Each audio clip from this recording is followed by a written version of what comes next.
Starmer is like a cow milking itself for the so-called oppressed in his imagination. He probably sees himself as one of the oppressed too.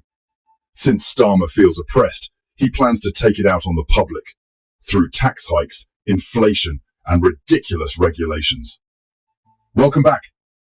In this video, we'll examine what Starmer has built in the past with his ideology to understand his future direction. We'll also cover the latest news from every region in the country. But before we continue, don't forget to like and subscribe so you won't miss our future videos and our growth. Starmer's biggest move right now is announcing his first budget, which is causing quite a stir across the United Kingdom. Keir Starmer once served as editor for Socialist Alternatives, a magazine advocating the Marxist-founded socialist movement. He held this position from 1986 to 1989, when the Berlin Wall fell. Time and place were key factors in shaping his mindset. At that time, the world was divided in two. Starmer's worldview was split into two extremes. One side led by the United States, and the other by Western Europe aligned through the North Atlantic Treaty Organization. During that period, many countries also fell under Marxist influence. Particularly, the Warsaw Pact nations had been unified under Soviet protection, though in reality, it was more like imprisonment, a forced submission following World War II. The Iron Curtain was the term Churchill used to describe the division between these two worlds.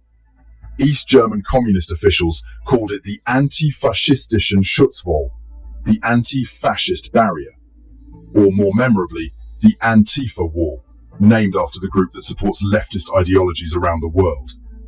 Most Westerners believed it was a mistake to approach that wall. There was no better life waiting on the other side.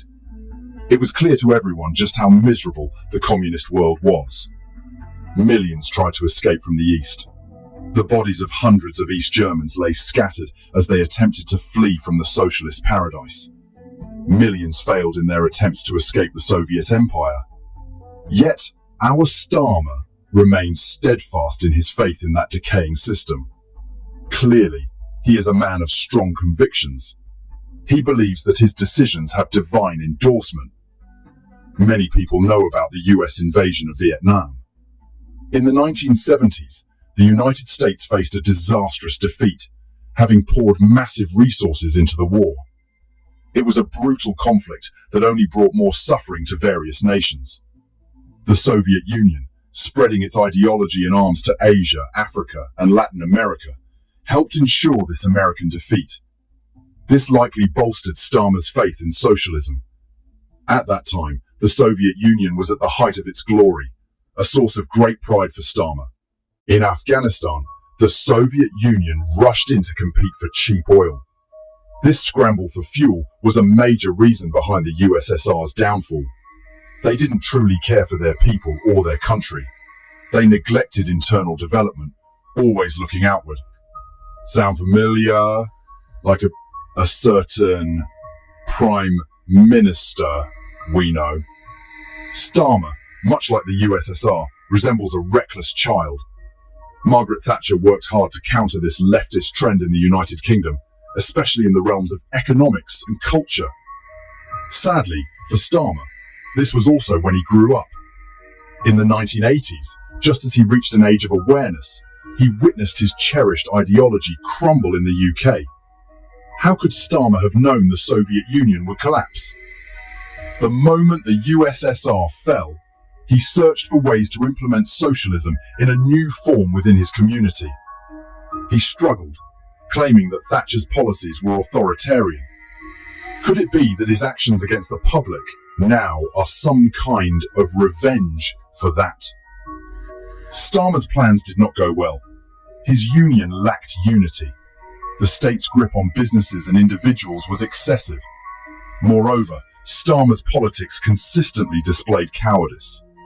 Starmer, like socialism, redefined the working class. Not everyone earning below the average income fell into this category. Only those willing to sacrifice themselves on the battlefield or fight for Starmer's ideals were considered part of the working class. The working class expanded in an unusual way. Numerous groups claim to be oppressed, racially discriminated against, or gender oppressed. These groups brought identity politics into the fray. For this reason, nobody wanted to engage with these groups after World War II. This new pluralism, crafted by Starmer, presents a lofty ideal meant to disguise his darker intentions. Outwardly, he speaks of protecting communities, safeguarding consumer interests, defending vulnerable minorities, the unemployed, and even the environment. But to date, no one feels that Starmer's words ring true. My pluralism stands against fundamentalism, Starmer proudly declares to the public. Under this philosophy, society is reduced to oppressors and the oppressed. It's a viewpoint that disregards the individual and echoes Marx's old binary formula, which seems outdated and poorly suited to the times.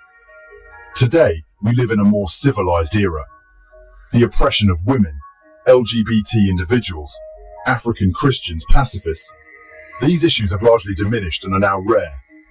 Do you believe that in today's world, women, gender communities, religious communities, and faith groups are still oppressed? I think they represent a minority within a minority. What do you think? Let us know in the comments.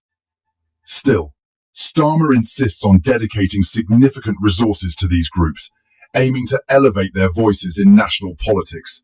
It's a rather eccentric set of ideas, in my view. It makes the Labour Party appear weak, leading to extreme consequences.